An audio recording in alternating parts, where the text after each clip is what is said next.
예수 그리스도 이름으로 하나님 말씀 함께 나누시 갖도록 하겠습니다. 오늘 함께 은혜 나누실 말씀 여호수아 23장 1절에서 16절까지 말씀이 되겠습니다. 1절에서 16절까지 말씀 저와 같이 교독하시겠습니다. 제가 먼저 읽겠습니다. 여호와께서 이스라엘의 사방 대적을 다 멸하시고 안식을 이스라엘에게 주신 지 오랜 후에 여호수아가 나이 많아 늙은지라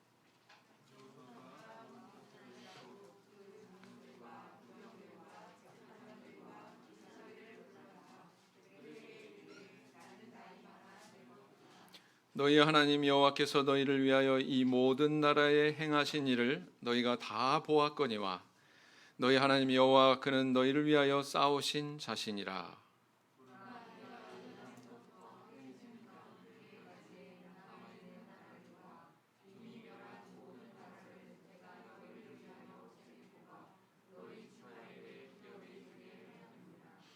너희 하나님 여호와 그가 너희 앞에서 그들을 쫓으사 너희 목전에서 떠나게 하시리니 너희 하나님 여호와께서 너희에게 말씀하신 대로 너희가 그 땅을 차지할 것이라.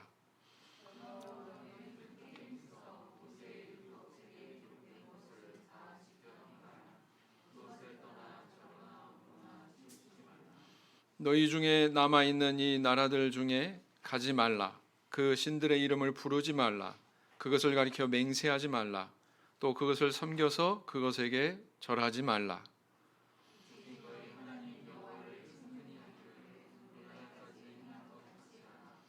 대저 여호와께서 강대한 나라들을 너희 앞에서 쫓아내셨으므로 오늘날까지 너희를 당한 자가 하나도 없었느니라.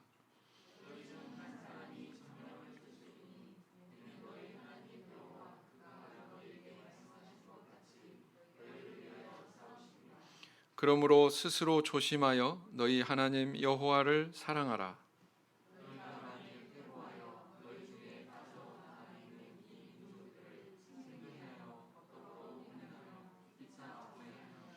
정령이 알라. 너희 하나님 여호와께서 이 민족들을 너희 목전에서 다시는 쫓아내지 아니하시리니 그들이 너희에게 올무가 되며 덫이 되며 너희 옆구리에 채찍이 되며 너희 눈에 가시가 되어서 너희가 필경은 너희 하나님 여호와께서 너희에게 주신 이 아름다운 땅에서 멸절하리라.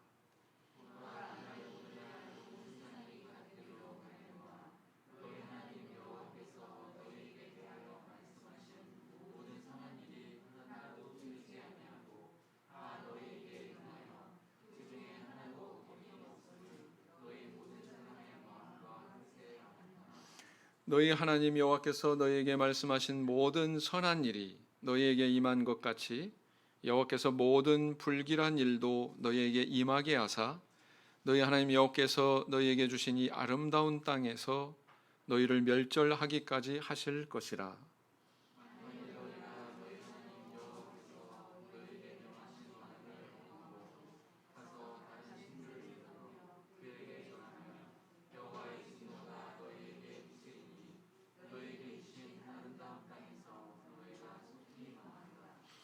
예. 우리 성도님들 고원 장애라고 하는 그런 용어를 들어보신 적이 있나요? 고원 장애. 고원 장애를 이야기하기 전에 고원이라고 하는 곳은 산 위로 이렇게 쭉 올라가다 보면 더 이상 언덕이 가파른 길이 이어지지 않고 널따란 평원이 등장하게 되는데 그렇게 높은 고지대에 펼쳐진 평원을 일컬어서 뭐라고 그래요? 고원이라고 합니다. 우리나라 저기 북한에 가면 개마고원이라고 있다고 그러죠. 그래서 그 높다란 곳에 형성이 된 넓은 평원을 고원이라고 그러는데, 그럼 고원 장애가 뭐냐? 어떤 사람이 계속 어떤 자기의 재능이나 능력이나 이런 것들을 발전시키고 그렇게 성장의 길을 가다가 어느 순간에 스스로 나태해져서 그 노력을 멈춰 그 상태로 그냥 계속 지속이 되는 그런 상황을 뭐라고 그러냐면 고원 장애다 이렇게 표현을 합니다. 구체적으로 더 예를 들면은 뭐 유치원생이 학교 입학하기도 전에 한글을 다 뗐어요. 그랬더니 주변에서 뭐 부모님뿐만 아니라 할아버지, 할머니 아니면 이웃에 있는 아줌마 아저씨까지 야, 너 천재다, 너 훌륭하다, 너 정말 대단하구나 하도 칭찬을 해대니까 이 아이가 이제 착각을 하는 거죠. 아, 이제 더 배울 게 없구나. 네. 나는 최고구나. 이렇게 생각해서 더 이상의 어떤 노력을 매진하지 않고 그냥 멈춘 상태. 그런 경우를 고원장애 이렇게 표현할 수 있다는 거죠. 또 달리 예를 들면은 대입 수능 시험을 만점을 받아가지고 명문대에 장학금 받으면서 그렇게 입학을 하고 또 이제 좋은 그 학과도 들어가고 그랬는데 그 이후에 노력을 멈춘 거예요. 자기가 최고인 줄 알고 아무 노력도 안 하는 그런 상태로 가다 보니까 나중에 가서는 현상 유지도 힘들더라. 장학금도 못 받는 그런 학점을 받더라. 이런 것들이 어떻게 보면 고원 장애다 이렇게 볼 수가 있습니다. 그런데 이것은 세상에만 있는 얘기가 아니고요. 우리 신앙에도 이런 장애가 있을 수 있더라고요. 그래서 내가 그동안 얼마만큼 이렇게 신앙생활을 해왔고 그래도 연륜이 이렇게 쌓였는데 나도 그래서 교회에 대해서 좀 알고 신앙에 대해서도 이렇게 저렇게 평할 수 있는 그런 능력이 있다. 스스로 이제 그렇게 생각하는 거죠. 그래서 어떤 신앙 안에서의 노력도 멈추고 그냥 그 자리에 머물러 있는, 더 이상 성장하지 않고 정체되어 있는 그런 예가 있을 수 있을까요? 없을까요? 예, 있습니다. 제가 그 신앙생활 하면서 저도 목회하면서 저 자신도 돌아보고 우리 성도님들도 돌아보고 또 교회도 돌아볼 때에 그런 상태에 머문 신앙이 있더라라는 것입니다. 세상 사람들이 말하기를 1등을 하는 것보다 더 어려운 것이 1등을 유지하는 거더라 이렇게 얘기합니다. 금메달리스트, 어디 가서 우승하고 이런 운동 선수들도요 그런 이야기를 해요. 그 이유가 뭘까요? 1등 하기 전에는 남을 보면서 내가 경쟁을 했는데, 그러니까 내가 뭔가 노력을 해야 되는 그런 이유가 구체적으로 눈으로 보여져요. 저 사람이 경쟁자고 상대가 거기 있으니까 그것을 겨냥해서 열심히 노력을 할 수가 있는데 내가 최고가 되다 보면 더 이상 내가 경쟁할 대상이 눈에 안 들어오는 거죠. 그 이후에는 눈에 보이지 않는 요소가 바로 경쟁의 대상이더라. 그것은 바로 뭐냐면 자기 자신이다라는 거죠. 자기 자신과의 싸움이다. 자기 속의 게으름과의 싸움이고 자기 자신의 어떤 만족감과의 싸움이고 교만함과의 싸움이다라는 것입니다. 그래서 힘들다고 이렇게 표현하는 거예요. 자, 우리 신앙에도 이렇게 고원 장애가 있을 수 있는데 바울 사도는 그런 정체기가 혹시 없었을까? 우리 믿음에 항상 모범의 길을 보여주고 계시는 우리 바울 사도 같은 분도 그런 상황이 있었을까요? 없었을까요? 저는 아마 있었을 것 같아요. 그러나 그분은 그런 상황을 이런 정신으로 아마 돌파하지 않았을까? 이런 정신으로 극복하지 않았을까? 생각을 해보게 됩니다. 빌립보서 3장 12절 말씀을 보겠습니다. 빌립보서 3장 12절.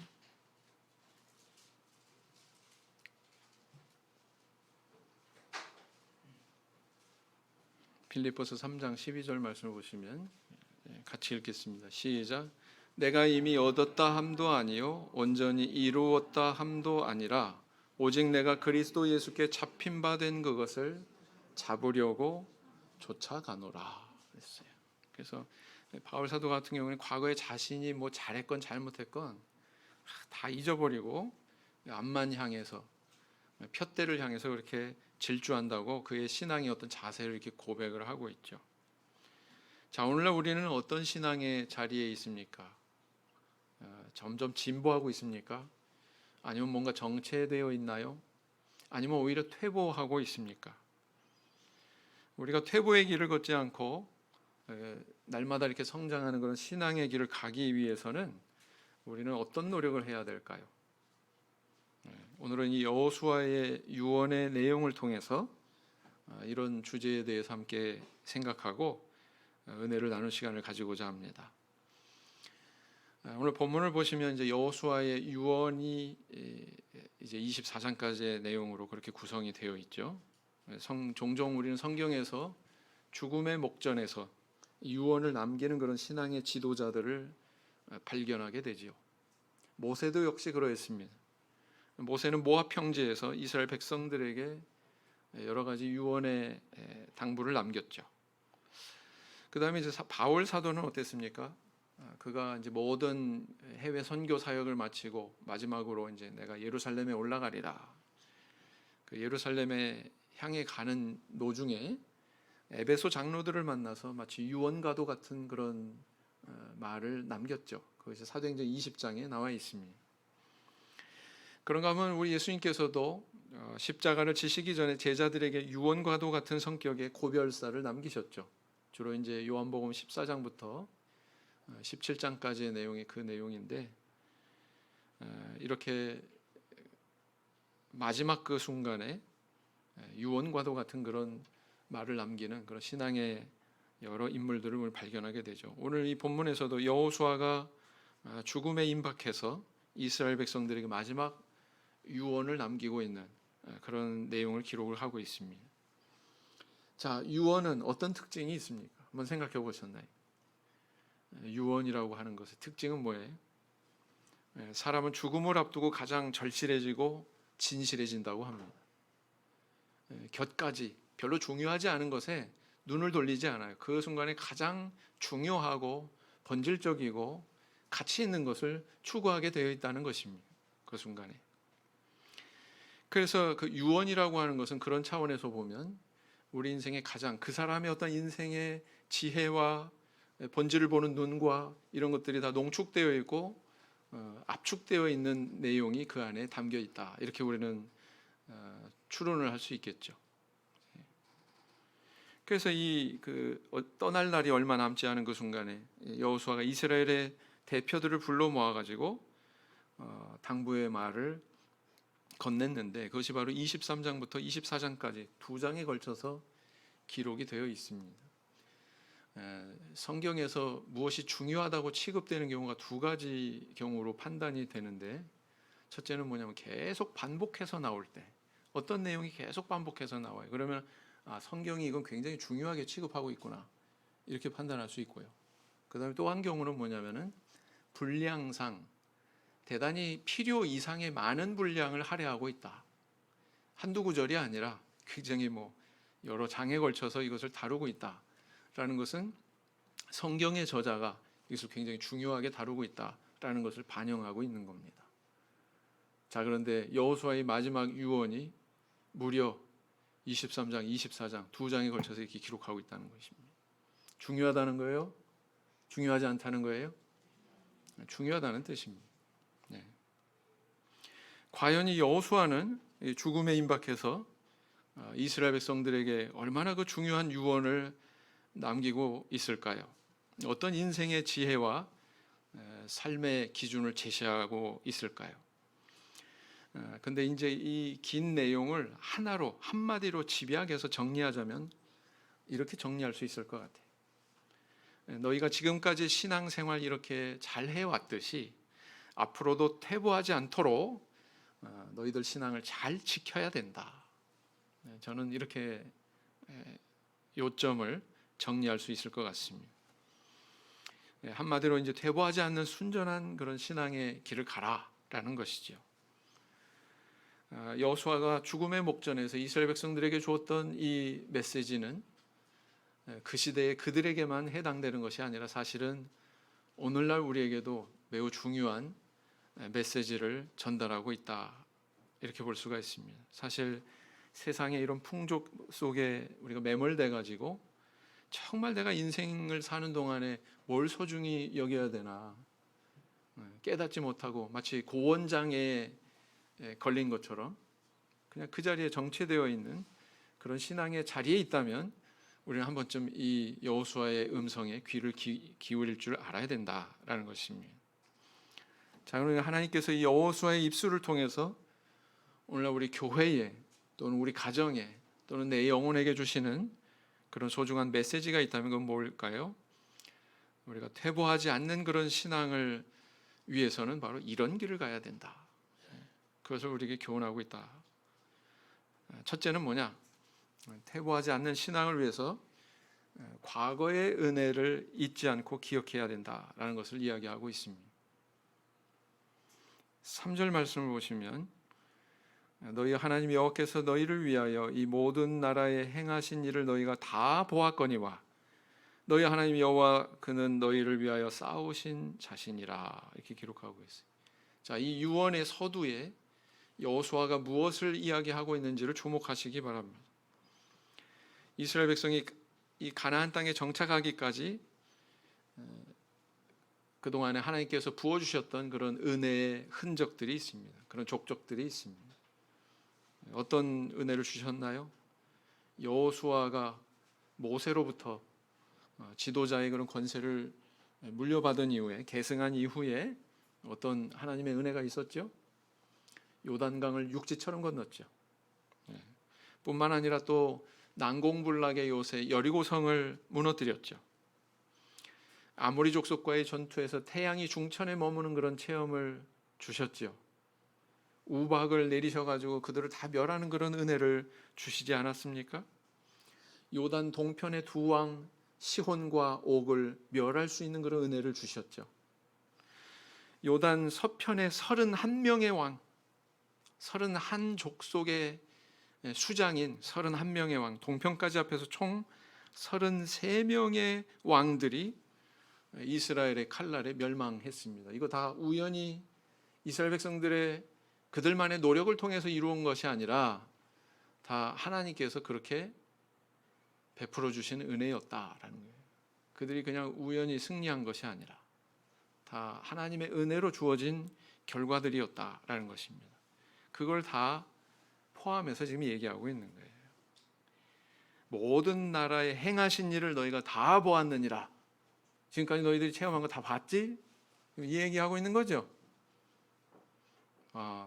여호수아는 자신의 유언의 내용을 처음 시작하는 마당에 뭘 얘기하고 있냐면은 그동안 그들이 체험했던 하나님의 은혜, 그런 것들을 더듬을 수 있도록 이렇게 제시를 하고 있는 것을 우리는 발견하게 되죠. 그래서 그 은혜를 잊지 말고 꼭 기억해라, 이런 뜻이 사실은 이 안에 담겨져 있는 거예요. 이스라엘 백성들이 언제 신앙에 퇴보하는 길을 갔는 줄 아십니까? 그것은 과거의 은혜를 잊어버릴 때였습니다. 출애굽기 14장에 보면 이스라엘 백성들이 홍해를 건너잖아요. 마지막에 가서 이스라엘 백성들이 모세와 여호와를 믿었다 이렇게 기록하고 있습니다. 여호와와 그종 모세를 믿었더라 이렇게 기록하고 있습니다.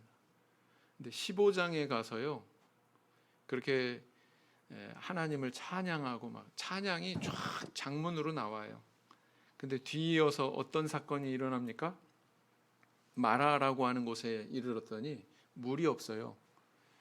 200만이나 되는 그 인구가 물이 없는 그런 상황이니 얼마나 절망적이었겠습니까? 물이 써서 마실 수가 없어요. 근데 만약에 방금 전에 그렇게 홍해를 건넜던 그 체험을 한 사람들이 그것을 명확하게 기억하고 그 의미에 대해서 제대로 해석하고 있었다면 마라에서 그런 원망이 있었을까요? 없었을까요? 없었겠죠. 하나님께서는 이제 그 마라의 물을 달게 하셔가지고 그들이 다시 해갈을 하는 그런 은혜를 주십니다. 근데 출애굽기 또 16장에 가면 어떤 일이 일어나는 줄 아세요? 오아시스 르비딤에 이릅니다. 여러분들 오아시스면은 물이 있어야 돼요, 없어야 돼요? 있어야죠. 근데 거기 가보니까 없어요. 낙관했는데 아니에요. 낙관대로 되지 않았어요. 그러니까 이스라엘 백성들이 또 모세와 아론을 원망합니다. 어느 정도로 원망하냐면은 조금 있으면 나한테 돌질하겠습니다. 모세가 하나님한테 이렇게 하소연할 정도로 그렇게 험악하게 원망하고 그렇게 공격적으로 나오죠. 자, 그들이 마라에서의 그 기적을 기억하고 있었다면 르비딤에서 그와 같이 행할 수 있을까요? 없을까요? 없었겠죠. 그들이 그 은혜의 기억을 가슴속에 깊이 담고 있었다면 마라에서도 이렇게 해결해 주셨는데 르비딤에서도 해결해 주실 거야. 이렇게 생각하지 않았을까요? 근데 그들은 잊어버렸다는 거예요. 그 은혜를 잊어버렸다는 거예요. 뿐만 아니라 또 하나님이 시내산에서 모세의 입술을 통해서 율법을 내려주십니다. 은혜로 주신 거예요, 그게. 그래서 구두로 하나씩 1계명부터 10계명까지. 그리고 이제 그것을 명문화하기 위해서 돌비로 전달해 주시겠다고 이제 모세가 산에 오르도록 그렇게 명령하시잖아요. 시내산에 오르도록 그렇게 명령하시잖아요. 그런데 그렇게 하나님께서 은혜로 주신 그 계명을 그들은 잊어버렸어요. 불과 모세가 그 시내산에 오른 그 짧은 기간 동안 40일도 안 되는 그 기간 동안에 그걸 새까맣게 잊어버렸어요. 40일도 안 되는 기간에 잊어버렸으니까 이미 모세가 내려왔을 때는 금송아지 우상이 있었잖아요. 그렇잖아요.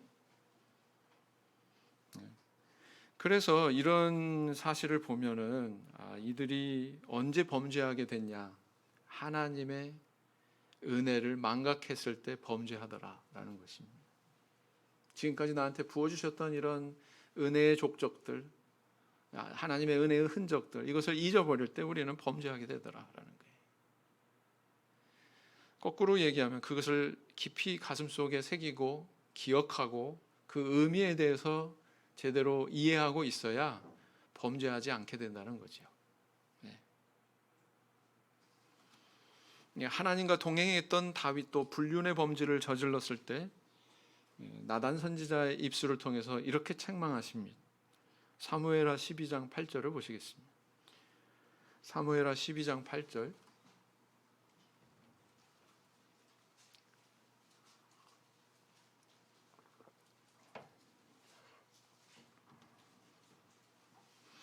사무엘하 12장 8절 말씀 같이 읽겠습니다. 시작.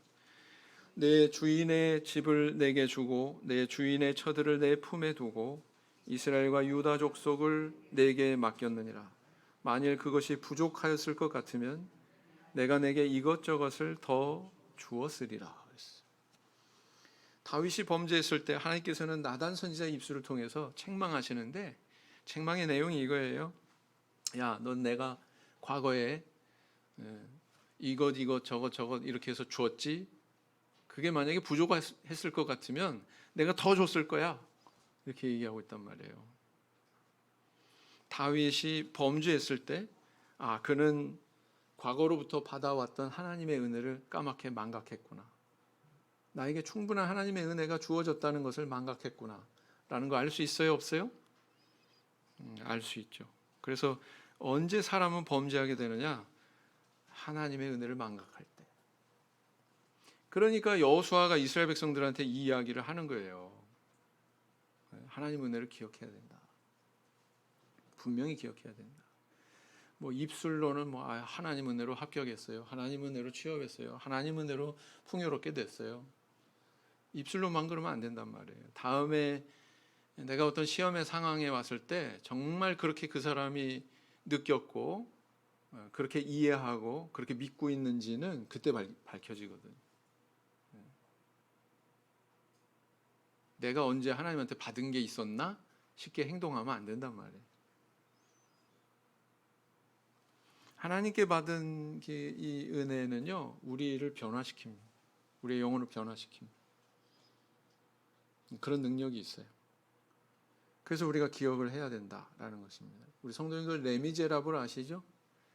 빅토르 위고의 소설 레미제라블에 보면 19년간 감옥살이를 해서 추록한 이 장발장이 밀리에르라고 하는 신부의 집에 가서 하룻밤을 묵게 되죠. 그리고 그 집에서 은촛대를 훔쳐가지고 주랭랑 치다가 경찰에 체포돼 가지고 끌려가게 됩니다. 그래서 경찰이 이제 신문한다고 신부 앞에 데리고 가니까 이 사람이 당신의 촛대를 훔쳐갔죠? 이렇게 질문하니까 뭐라고 대답합니까? 그 신부가 아니요, 제가 준 겁니다. 그죠? 제가 준 겁니다. 이 신부의 말에 이 장발장은 그 베푼 은혜를 가슴 깊이 새기게 되고 그로 인해서 새로운 인생을 살게 되죠. 사람이 바뀌게 되죠. 그죠? 이렇게 은혜에 대한 기억은요, 사람을 변화시켜요. 더구나 우리 하나님께서 베푸신 은혜에 대해서 우리가 분명히 그것을 새긴다면 우리 영혼이 변화하게 돼 있어요. 성장하게 돼 있습니다. 우리가 변화하지 않고 성장하지 않는다면 그것은 하나님의 은혜에 대해서 아직 발견하지 못했다 라는 증거만 있을 뿐입니다. 그 기억들이 우리 가슴 속에 남아야 우리 영혼이 변하고 계속 꾸준히 성장하고 우리가 계속 신앙의 길을 매진할 수 있는 동력이 되는 거죠. 예. 그것이 있어야만 해일 같은, 태풍 같은 그런 고난도 우리가 헤쳐나갈 수 있는 거죠. 사실은 그게 우리의 재산이다 이렇게 얘기할 수 있는 겁니다. 퇴보하지 않는 신앙의 길을 가시고 싶으십니까? 성장하고 싶으십니까? 그럼 첫 번째 해야 될 일, 하나님께서 지금까지 나한테 베풀어 주신 그 은혜들을 분명히 가슴속에 새기고 그 의미에 대해서 우리는 깊이 이해할 수 있어야 된다라는 것입니다. 시편 111편 4절 말씀을 보시겠습니다. 시편 111편 4절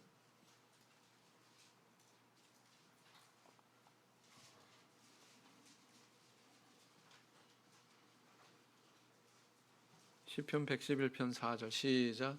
그 기이한 일을 사람으로 기억해 하셨으니 여호와는 은혜로우시고 자비하시도다. 그 다음 또 우리가 퇴보하지 않기 위해서는 형통의 대원칙을 벗어나지 않아야 됩니다. 형통의 대원칙의 테두리 안에 머물러 있어야 됩니다. 여호수아서 23장 6절로 돌아가서 보시면 오늘 본문 말씀 6절을 보시면 이렇게 기록하고 있습니다. 그러므로 너희는 크게 힘써 모세의 율법책에 기록된 것을 다 지켜 행하라. 그것을 떠나 좌로나 우로나 치우치지 말라. 굉장히 친숙한 말씀 아닙니까? 언제 이게 등장하고 있어요? 이 똑같은 내용이 아주 이미 오래전에 주어진 그 말씀입니다. 언제요? 여호수아가 이제 막 이스라엘 백성들의 지도자로 세워졌을 그 무렵에 똑같은 말씀이 이렇게 주어졌었죠. 여호수아서 1장 8절 여호수아 1장 8절 말씀을 보시면 이렇게 기록하고 있습니다.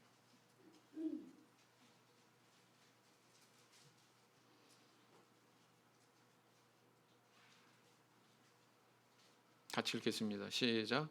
이 율법책을 내 입에서 떠나지 말게 하며 주야로 그것을 묵상하여 그 가운데 기록한 대로 다 지켜 행하라. 그리하면 내 길이 평탄하게 될 것이라. 내가 형통하리라. 여호수아는 자신이 이 가나안 땅 정복 전쟁을 시작하기 전에 하나님께 건네들었던 그 형통의 대원칙을 자 이제 시간이 지나서 가나안 땅 정복이 완료된 이 시점에 이스라엘 백성들에게 동일하게 그 말씀을 전달하고 있죠.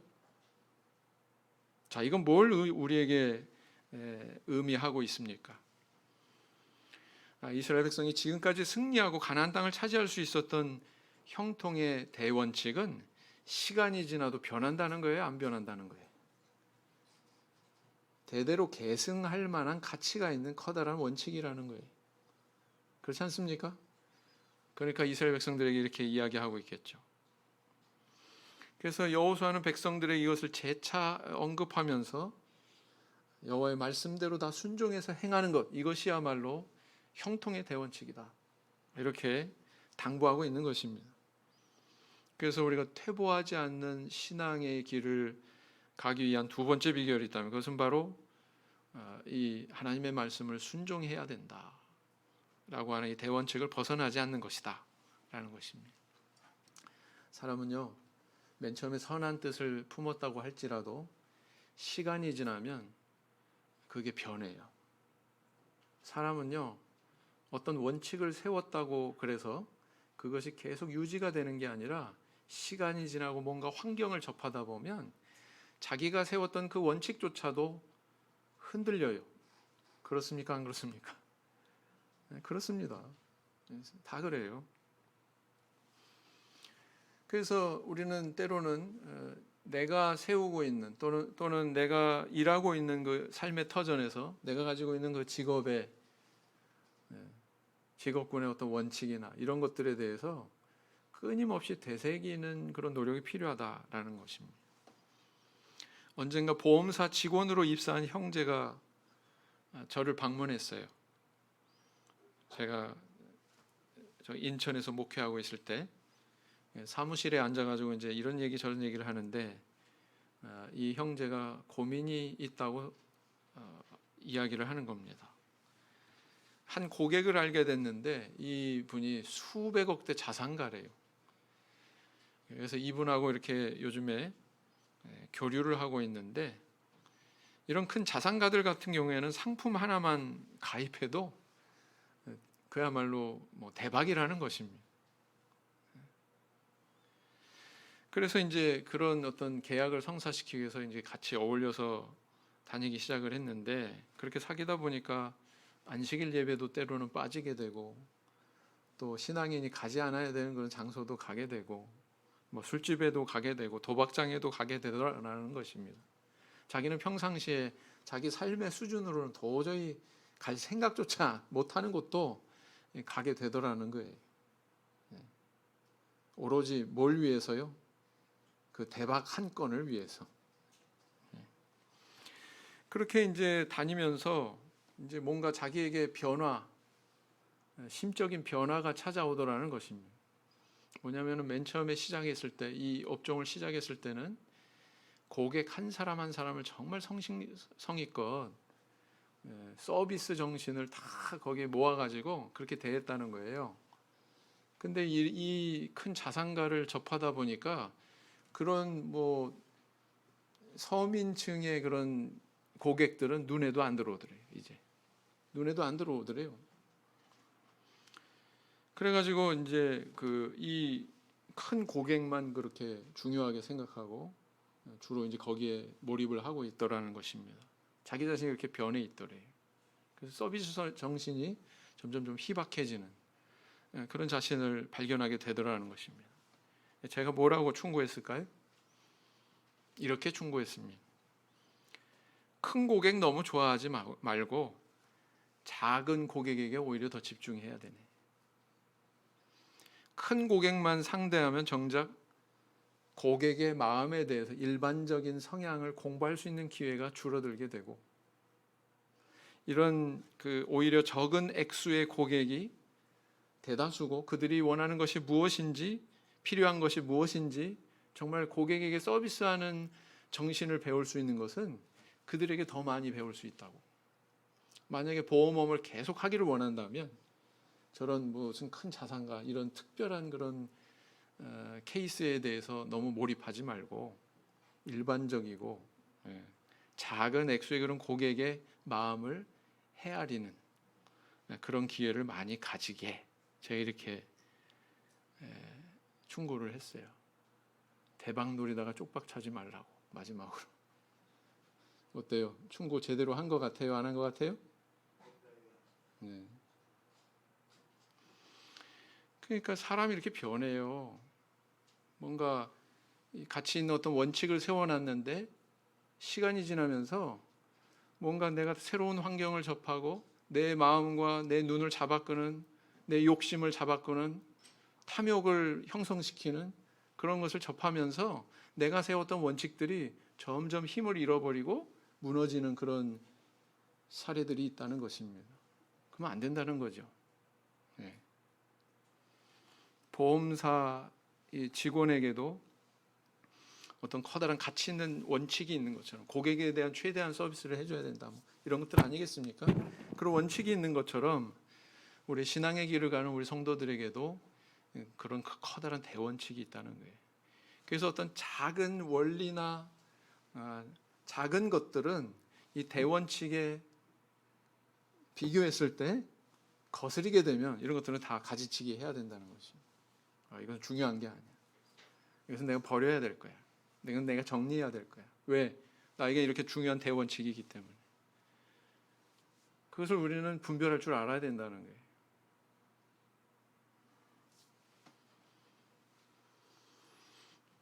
그래서 우리는 때로 자신을 점검하고 마음에 쌓인 이런 불순물을 깨끗이 청소하는 그런 노력이 필요한 거죠. 그래서 내가 지금 신앙의 길을 걸어가는데 뭔가 정체되어 있는 것 같아. 정체의 원인이 뭘까?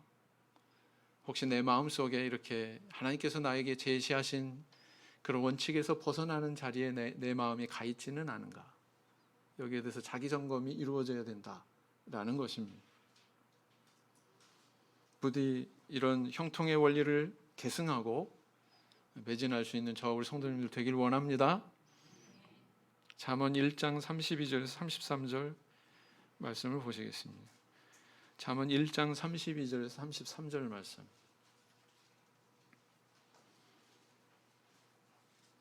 같이 읽겠습니다. 시작.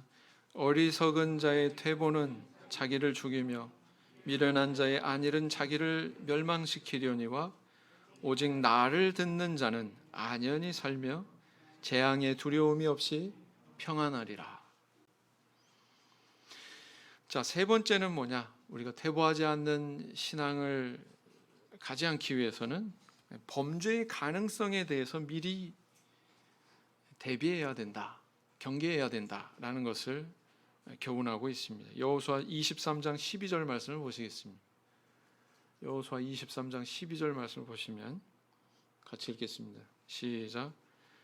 너희가 만일 퇴보하여 너희 중에 빠져 남아있는 이 민족들을 친근히 하여 더불어 혼인하며 피차 왕래하면 그 다음에 어떻게 된다는 거예요? 하나님께서 멸하실 것이다. 이렇게 얘기하고 멸하실 것이다. 여호수아는 이스라엘 백성들이 퇴보하지 않는 길을 가게 하기 위해서 경계해야 되는 요소에 대해서 아주 구체적으로 언급을 하고 있습니다. 그것은 바로 이방 결혼, 거기에 대해서 너희들 삼가해야 된다. 여러분 어떻게 생각하세요? 하나님은 왜 이방 결혼을 금지하셨을까요? 우리 교회 안에는 남자가 많아요, 여자가 많아요? 일반 개신교에서는 남자가 많아요, 여자가 많아요? 똑같습니다. 똑같아요. 일반 개신교회들이나 우리 참여수교회나 여성이 더 많습니다. 성비가 안 맞아요. 자, 그런데 결혼을 하는 게 하나님 뜻이에요? 아니에요? 일반적인 하나님의 섭리. 물론 독신을 결심할 수도 있습니다. 그것은 하나님께서 우리의 선택에 맡긴 거예요. 그러나 이렇게 성비가 안 맞는 상황에서 모두가 이렇게 결혼하는 그런 길을 가야 된다면 어떤 현상이 일어날까요? 이방 결혼해야 된다. 이방 결혼하지 말아라. 라고 하는 이 하나님 말씀에 대해서 곁길로 갈 수도 있는 가능성이 있지 않습니까? 그죠? 안 그래요? 그런 일 전혀 없어요? 우리 교회 안에? 네. 저는 이방 결혼 자체보다도 이방 결혼을 통해서 나중에 이르게 되는 그런 결과를 겨냥해서 지금 말씀하고 있는 거다. 이걸 우리 성도님들이 좀 아셔야 될 것 같아요. 이방 결혼의 결과로 어떻게 된다? 이스라엘 백성들이 어떻게 된다는 것을 하나님께서는 지금 말씀하고 계신 거예요. 여호수아의 입술을 통해서 이방의 우상들을 섬기는 상황들을, 다시 말하면 여호와 신앙을 떠나는 그 상황을 염려하고 계신 거예요. 맞죠? 어떤 경우는 막 짝을 찾다가 결국은 뭐예요? 교회 안에서 상대를 못 찾고 교회 밖에서 이렇게 이성을 만나서 또 전도해가지고 이렇게 맺어지는 경우도 있습니까? 없습니까? 있더라고요. 저는 그런 경우는 이방 결혼했다 이렇게 이야기하고 싶지 않습니다. 중요한 건 뭐냐? 이 사람이 믿음의 심지가 있느냐 없느냐. 우리의 인생은요 100% 교과서대로만 진행되지는 않습니다. 믿음 안에 남성과 믿음 안에 여성이 이렇게 형제 자매 간에 만나서 신앙 안에서 맺어지면은 교과서겠죠. 그러나 꼭 그렇게만 이루어지지는 않더라고요. 중요한 것은 그 사람 안에 여호와의 신앙을 끝까지 품고 갈 그런 신앙의 심지가 있느냐 없느냐, 저는 그게 굉장히 중요한 요소라고 생각합니다.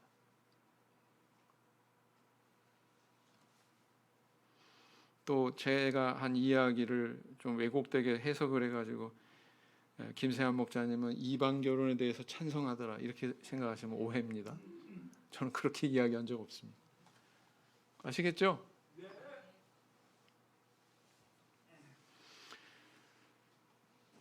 하나님께서는 바로 이것을 겨냥해서 이방 결혼을 금하신 거예요. 우상 숭배에 빠지는, 하나님을 믿는 그 신앙을 떠나는 그것을 우려하셔서 이렇게 말씀하신 것입니다. 이렇게 우려했던 상황은 사실 후대에 나타나게 되죠. 하나님께서 우려하셨던 그 상황, 대표적으로 누가 있습니까? 솔로몬 왕. 솔로몬 왕을 보세요.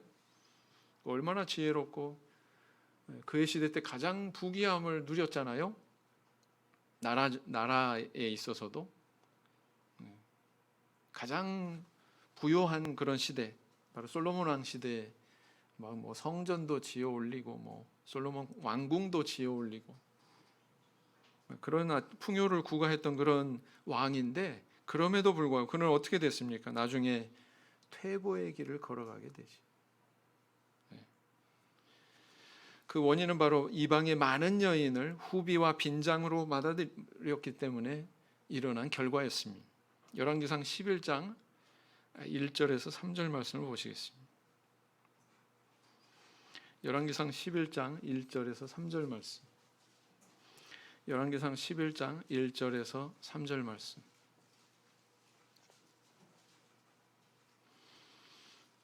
같이 읽겠습니다.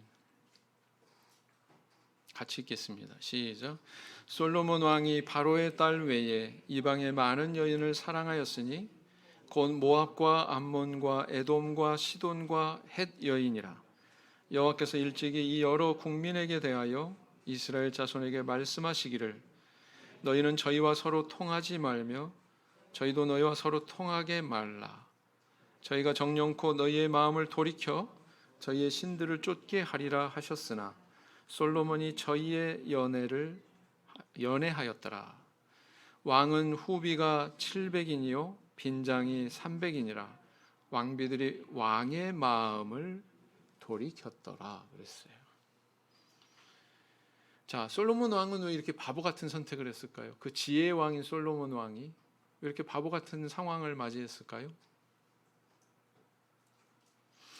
이렇게 생각할 수 있습니다. 솔로몬 왕은 나름대로의 지혜를 발휘했다. 외교상 정략적인 목적을 위해서 그는 결혼했다, 이렇게 볼 수가 있죠. 사돈 관계를 맺으면 그 나라 함부로 쳐들어올 수 있을까요? 없을까요? 없었겠죠. 그러니까 사실은 솔로몬 왕은 또 그렇게 평화를 구가할 수 있었던 그 배경에는 아마 그렇게 생각했을 거예요. 솔로몬 왕은 내가 이렇게 지혜를 발휘해서 이렇게 정략 결혼을 했기 때문이다. 그걸 겨냥해서 이렇게 결혼을 한 거죠. 그런데 그 지혜가 사실은 솔로몬 이후에 왕국이 분열하고 결국은 나중에 멸망하게 되는 시발점이 됩니다. 출발점이 돼요. 북이스라엘, 남유다 이렇게 갈리죠. 여로보암이 통치하는 북이스라엘, 솔로몬의 아들 르호보암이 통치하는 남유다, 이렇게 왕국이 분열하고 결국은 비틀비틀거리다가 북왕국 먼저 무너지고 남왕국도 무너지지 않습니까? 그 출발점이 어디냐면 솔로몬 왕이에요. 아무리 최고의 번영을 구가했던 솔로몬이면 뭐합니까? 그 이후에 이렇게 됐는데 허망한 거예요.